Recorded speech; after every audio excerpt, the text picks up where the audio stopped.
ఈ వీడియోలో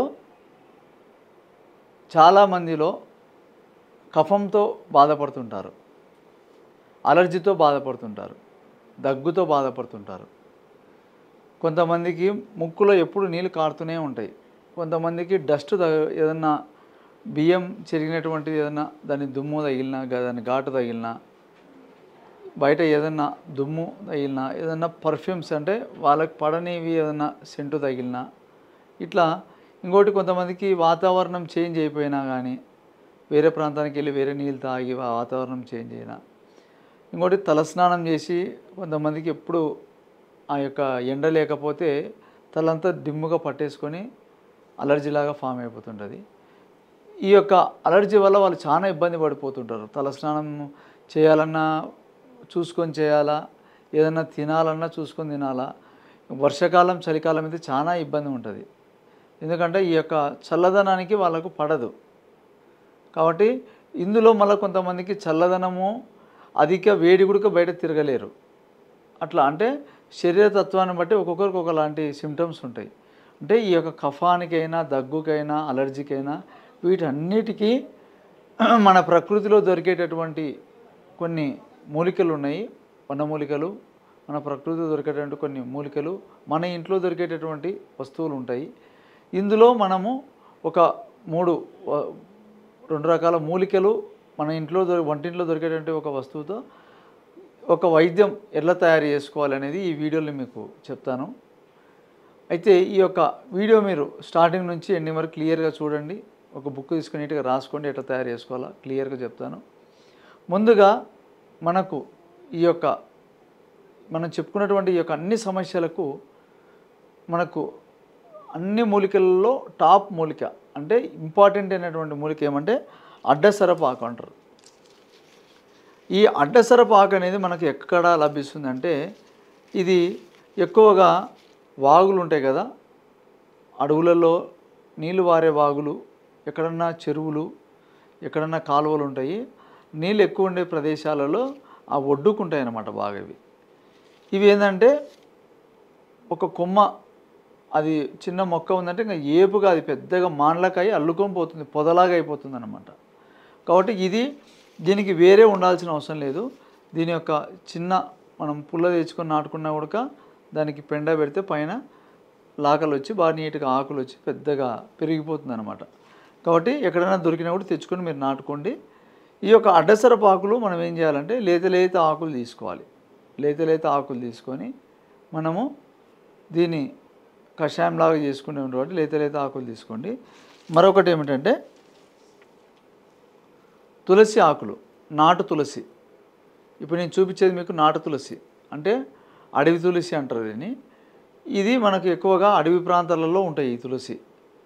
ఈ యొక్క మనం ఇంట్లో పెంచుకునేటటువంటి లక్ష్మీ తులసి, ఈ తులసి కంటే ఇది పవర్ ఎక్కువ. అది 50% అంటే ఇది 100% డబల్ ఉంటుంది దీని పవరు. కాబట్టి వైద్యంలో ఇది ఎక్కువగా మేము వాడతాము. కాబట్టి అడవిలో దొరికేటటువంటి ఈ యొక్క తులసిని మనం తీసుకుంటాము. దీని ఉడక లేత ఆకులు తీసుకోవాలి. మరొకటి ఏమిటంటే మన ఇంట్లో ఉండేటటువంటి వస్తువులలో ఒక వస్తువు అయినటువంటిది మిరియాలు. ఈ యొక్క మిరియాలు కూడా మనం తీసుకోవాలి.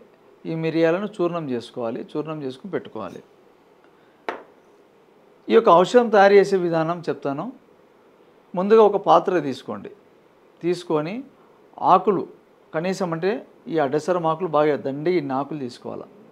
బాగా నీట్గా ఆకులన్నీ లేత ఆకులన్నీ బాగా తీసుకొని ఫ్రెష్గా ఉండే ఆకులలో రసం బాగుంటుంది.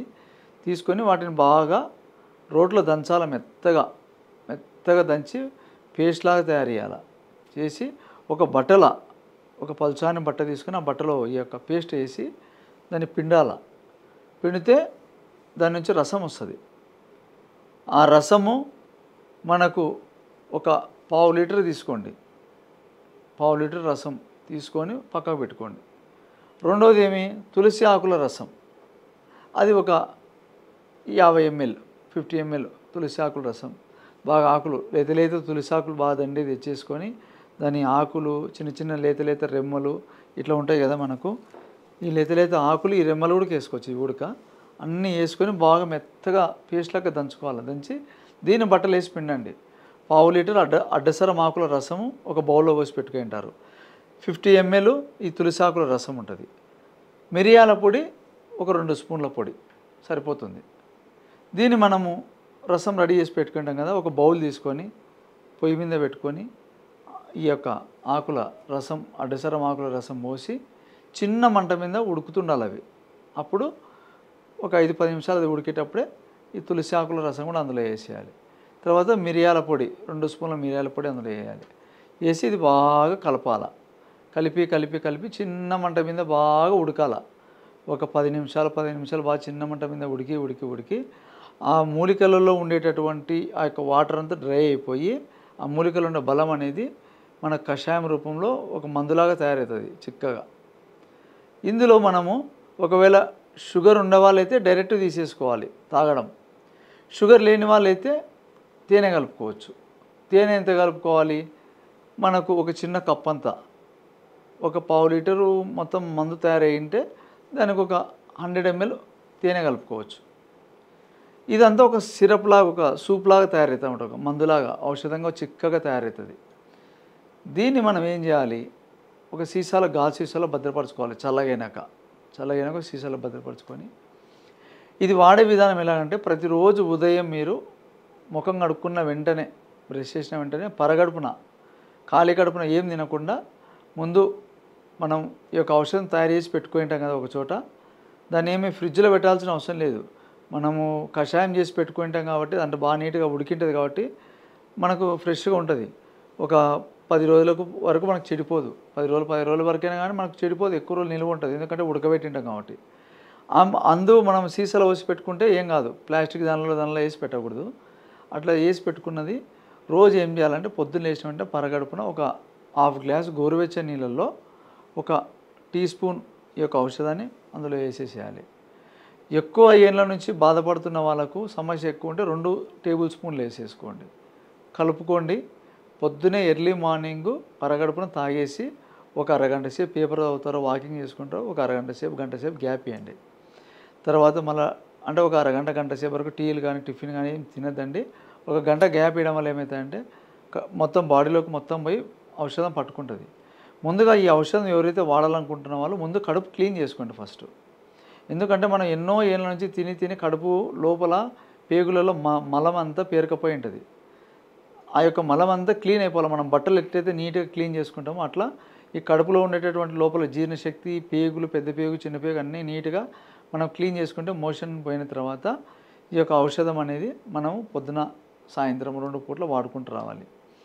ఇట్లా మీరు ఒక వారం రోజులు వాడిన వెంటనే మీకు దగ్గు కానీ, కఫం కానీ గురక పెడుతుంటారు. కొంతమంది నిద్రపోయేటప్పుడు శ్వాస సరిగా ఆడదు, చాలా ఇబ్బంది పడుతుంటారు. అలాంటి అన్ని రకాల సమస్యలకు అద్భుతంగా పనిచేస్తుంది. నా అనుభవంలో ఎంతోమందికి ఎంతోమందికి నేను వాళ్ళ యొక్క ఫీడ్బ్యాక్ మాకు ఇట్లా పనిచేసిందని కూడా సొంతంగా తయారు చేసుకున్నారు చెప్పిన వాళ్ళు కూడా. కాబట్టి అంత చక్కగా ఉపయోగపడుతుంది. ఎలాంటి సైడ్ ఎఫెక్ట్ ఉండదు. అడ్డసరం ఆకులు మనకు దొరుకుతాయి. తులసి ఆకు మనకు ప్రకృతిలో దొరికేది, అడవి తులసి. మిరియాలు ఇంట్లో ఉంటాయి. కాబట్టి సింపుల్గా 3 రకాల ఈ యొక్క మూలికలు వస్తువులతో మనం తయారు చేసుకోవచ్చు. కాబట్టి మీ ప్రాంతంలో ఇవి దొరికితే నీట్గా తయారు చేసుకోండి. అన్ని రకాల ఈ కఫానికి సంబంధించినటువంటి దగ్గు, ఆయాసము, అలర్జీ ఎలాంటిదైనా అలర్జీ అయినా కానీ మనకు కనీసం అంటే 6 నెలల్లో కంప్లీట్గా పోతుంది.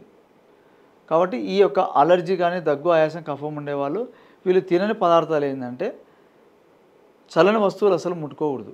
చల్లని వస్తువులు వర్షాకాలము, చలికాలం వరకు దీన్ని టచ్ చేయకుండా ఉంటే మంచిదే. ఎందుకంటే ఈ 6 నెలల వరకు మందు కంప్లీట్ కోర్స్ అయ్యేంత వరకు కొంచెం వాటికి దూరంగా ఉండాలి. చల్లని వస్తువులు, ఈ సోరకాయ కొంచెం నీరు పట్టే వస్తువులు కానీ, వాళ్ళకు కొన్ని పడని వస్తువులు ఉంటాయి. ఏమన్నా ఈ వస్తువు తింటే మాకు ఇంకా ఎక్కువవుతుంది అనేటివి అవి తినకుండా ఆయిల్ ఫుడ్ తగ్గించుకోవాలి. ఇట్లాంటివి కొన్ని వాళ్ళు తగ్గించుకొని ఔషధాన్ని పూర్తి కంప్లీట్ కోర్సు ఫినిష్ చేస్తే మళ్ళీ అది మీకు ఇబ్బంది పెట్టదు, మళ్ళీ రాదు కూడా.